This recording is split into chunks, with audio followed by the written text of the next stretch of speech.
Mi papá no era abogado, pero una cámara barata destruyó la mentira del hijo de un abogado. Mi papá nunca fue abogado. Era camionero. Pasaba más tiempo en carretera que en casa, pero cada vez que hablábamos siempre repetía lo mismo: no confíes en la gente y nunca manejes sin una cámara en el tablero. Decía que cuando hay dinero de por medio, la gente miente sin pestañear. En ese momento yo pensaba que exageraba. Ahora sé que no. Hago entregas en DoorDash para sobrevivir mientras curso mi tercer año en la universidad estatal. Manejo un Corolla 2007 con 187,000 millas encima y una luz del motor que lleva tanto tiempo encendida que ya es parte del tablero. El auto está cansado, yo también, pero mientras siga andando, me sirve. Instalé una cámara en el tablero 6 meses atrás. $30 en Amazon. Nada sofisticado. Lo hice porque los clientes estafan, piden comida, comen, reportan que nunca llegó y el conductor termina pagando el plato roto. Esa cámara ya me había salvado 3 veces. Desde entonces, no conduzco sin ella. Era viernes por la noche. Acababa de dejar un pedido y estaba detenido en un semáforo en rojo. El motor vibraba suave, la radio baja, yo revisando mentalmente si me alcanzaría para gasolina el resto de la semana. Entonces escuché algo detrás de mí. Un ruido que no pertenecía a una calle tranquila, llantas chillando, un motor rugiendo con demasiada fuerza. Miré por el retrovisor y vi un Hellcat naranja, recién salido del concesionario del otro lado de la calle. Placas de papel todavía puestas. El tipo al volante iba riéndose, presumiendo, claramente intentando impresionar al amigo del asiento del pasajero. Estaba haciendo drift como si la calle fuera una pista privada. Todo pasó en segundos. La parte trasera del auto se le fue más de la cuenta. Entró en pánico. Giró el volante de más. El Hellcat perdió el control y se deslizó del lado directo hacia mí. El impacto fue seco. Mi Corolla dio un brinco hacia adelante y mi cuello se fue violentamente hacia atrás. El guacamole del pedido anterior terminó estampado por todo el interior. Me quedé quieto, aturdido, tratando de entender qué acababa de pasar. El chico del Hellcat salió del auto como si nada, como si acabara de estacionarse frente a una cafetería. Ropa de marca, tenis impecables. Caminó directo hacia mi ventana ya gritando. ¿Qué diablos te pasa, viejo? ¿Por qué retrocediste contra mí? Parpadeé varias veces. Todavía estaba procesando el golpe. Estaba detenido, el semáforo estaba en rojo. Tú me chocaste. El amigo salió del lado del pasajero casi al mismo tiempo. No, yo lo vi todo. Tú retrocediste. Es tu culpa. Salí del auto. Mi parachoques estaba destrozado. El Hellcat tenía apenas una abolladura en el guardabarros delantero, pero el chico lo miraba como si yo hubiera cometido un crimen imperdonable. Vas a pagar por esto, dijo. Mi papá es abogado. Un abogado de verdad. O pagas el daño o te vamos a enterrar. Tú decides.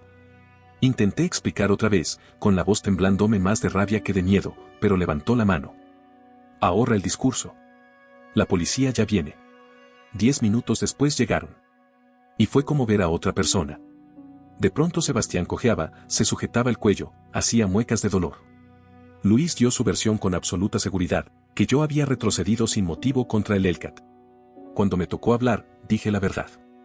El policía miró mi Corolla viejo, con la pintura saltándose. Luego miró el auto nuevo. Volvió a mirarme. ¿Tienes alguna prueba? Mi mente se quedó en blanco. El estrés, el golpe, el miedo. Me olvidé por completo de la cámara. Dije que no. El oficial suspiró, tomó notas y me entregó la multa. Una semana después, el seguro llamó. Se pusieron del lado de él. Mis tarifas se triplicaron. Apenas me alcanzaba para gasolina y ahora el seguro se comía prácticamente todo lo que ganaba. 2 semanas después, alguien tocó la puerta de mi apartamento. Era una notificación judicial. Sebastián me estaba demandando. $50,000 por supuestas lesiones en el cuello, daños morales y su Hellcat arruinado. Miré mi cuenta bancaria, $412. Ahí fue cuando empecé a pensar que quizá mi papá tenía razón en todo, menos en una cosa que todavía no recordaba. Llamé a mis padres esa misma noche. Intenté sonar tranquilo, como si todo fuera manejable, pero mi voz se me quebró a la mitad de la explicación. Querían ayudar, de verdad, pero no podían. Apenas se estaban sosteniendo ellos mismos. Cuando colgué, el silencio del apartamento se volvió pesado. Busqué abogados en internet. Cerré páginas una tras otra cuando vi los precios. Todo costaba más de lo que había tenido junto en mi vida. $412 no alcanzaban ni para una consulta decente. Empecé a pensar en lo impensable, dejar la universidad, rendirme, dejar que el chico rico ganara. No porque tuviera razón, sino porque yo no tenía cómo pelear. Esa noche me quedé sentado en el Corolla, estacionado frente al edificio. El auto estaba golpeado, pero seguía siendo lo único que tenía. Miraba el volante sin tocarlo, pensando cómo iba a decirles a mis padres que iba a abandonar la carrera. Todo por alguien que decidió jugar a las carreras en una calle común. Me recosté contra el asiento y levanté la vista al techo. Fue ahí cuando la vi. La cámara. Sentí un vuelco en el estómago. Me incorporé de golpe y arranqué la tarjeta SD con tanta prisa que casi la rompo.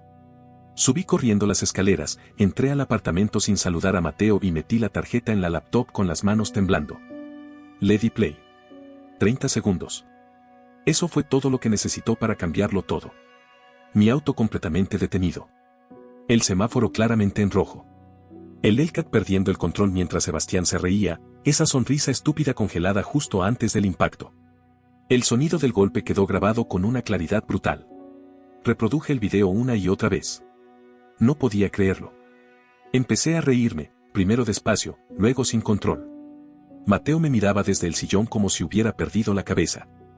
Creo que me acabo de salvar la vida, le dije entre risas. A la mañana siguiente llevé el video a la clínica legal gratuita del campus. Un estudiante de Derecho de tercer año, Daniel, lo vio con atención. No dijo nada al principio. Luego levantó la mirada y abrió los ojos como platos. Este tipo está acabado, dijo. Reporte falso, fraude al seguro. Esto ya no es solo civil. Es criminal. Por primera vez desde el choque, sentí algo parecido a alivio. Preparamos todo con calma. Daniel envió la grabación al abogado de Sebastián junto con una solicitud formal de reunión. No amenazas, no discursos. Solo hechos. Una semana después, entré a una sala de conferencias que parecía otro mundo. Mesa de caoba, sillas de cuero, paredes impecables. Sebastián estaba ahí, sentado junto a su padre. Héctor llevaba un traje que probablemente costaba más que mi Corolla entero. Me miró como si yo no mereciera estar en esa sala. Sebastián ni siquiera levantó la vista de su celular. Daniel conectó la laptop al monitor. Antes de hablar, dijo, hay algo que necesitan ver. La grabación empezó a reproducirse. Nadie dijo una palabra. En la pantalla, el Hellcat derrapando, la risa, el golpe contra mi auto detenido. Cuando el video terminó, el silencio fue ensordecedor. Héctor se giró lentamente hacia su hijo. Me dijiste que él retrocedió contra ti. Sebastián levantó la cabeza, pálido. Papá, yo, pensé que... ¿Pensaste? Lo interrumpió. Se lo dijiste a la policía. A la aseguradora. A mí. Luego Héctor se volvió hacia mí. Diga sus condiciones. Saqué el papel que había preparado y lo deslicé por la mesa. No pedí nada más de lo que necesitaba, retiro total de la demanda, disculpa por escrito, corrección del seguro, reparación completa de mi auto y gastos legales cubiertos. Héctor lo leyó en silencio. Miró a su hijo con una mezcla de vergüenza y asco. Firmó sin decir una sola palabra. Salí de ahí con las piernas temblándome, pero de pie. Mi papá no era abogado. Era camionero. Y tenía razón, cuando hay dinero de por medio, la gente miente. Por eso, nunca vuelvo a conducir sin una cámara en el tablero. Cuando salí del edificio, el aire me golpeó la cara como si acabara de despertar. No sentía euforia ni ganas de celebrar. Sentía cansancio. Un cansancio profundo, acumulado desde el choque, desde la multa, desde la llamada del seguro, desde la notificación judicial. Todo había terminado, pero mi cuerpo todavía no lo entendía. Daniel me acompañó hasta la puerta. Me estrechó la mano como si yo fuera un caso más, pero para mí había sido la diferencia entre perderlo todo y seguir adelante. Le di las gracias varias veces, sin saber muy bien cómo poner en palabras lo que había hecho por mí. Volví a casa manejando despacio, escuchando cada ruido del Corolla como si pudiera romperse en cualquier momento. El auto seguía golpeado, pero ya no lo veía como una carga. Era el mismo carro que me había llevado a clases, a entregas nocturnas, y que ahora, gracias a una cámara barata, me había salvado el futuro. Días después llegó la confirmación oficial. La demanda retirada. El seguro corrigió el reporte. El taller se encargó del parachoques.